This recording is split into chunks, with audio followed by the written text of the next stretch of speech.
दुनिया ने एक नाम सुना, जेफरी एप्स्टीन। एक फिनेंसियर जो पावरफुल लोगों के सर्कल में आता जाता था।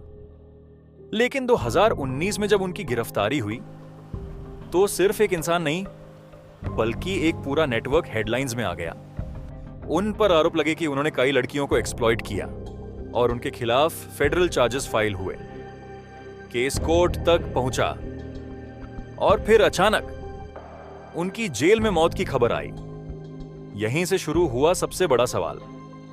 लोग पूछने लगे, क्या सच कभी पूरा सामने आएगा? क्या एप्स्टीन फाइल्स में सब कुछ लिखा है? एप्स्टीन फाइल्स का मतलब है court documents, investigation records, witness statements और उन लोगों के नाम जो किसी ना किसी तरीके से केस से जुड़े थे। इन डॉक्यूमेंट्स में कई हाई प्रोफाइल लोगों का जिक्र हुआ, लेकिन एक बात समझना जरूरी है, किसी डॉक्यूमेंट में नाम आना जरूरी नहीं कि वो व्यक्ति दोषी हो। कोर्ट में साबित होना ही असली फैसला होता है।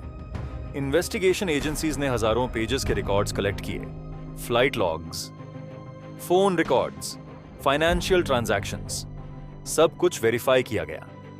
इस केस में एक और नाम बार बार आया, गिज़लेन मैक्सवेल।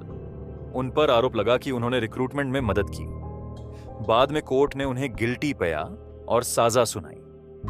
एप्स्टीन का एक प्राइवेट आइलैंड भी डिस्कशन में रहा, लिटिल सेंट जेम्स।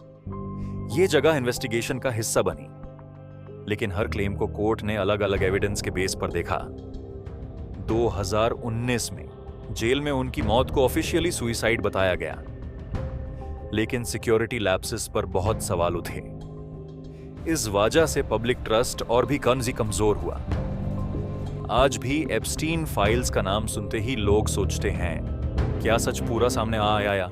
क्या सभी जिम्मेदार लोगों को सजा मिली? सच ये है कि गिसेनिस क्यूमोजो है, इन्वेस्टिगेशन और कोर्ट प्रोसेस लंबा और कॉम्प्लेक्स होता है। हर डॉक्यूमेंट एक कहानी का हिस्सा होता है, लेकिन पूरी कहानी तभी समझ आती जब सबूत और फैसला दोनों क्लियर हो। इस केस ने एक बड़ा सवाल छोड़ दिया, पावर और इन्फ्लुएंस के सामने क्या जस्टिस हमेशा बराबर होता है? शायद वक्त ही बताएगा कि इन फाइल्स में लीक ही कहानी का आखिरी सच क्या है।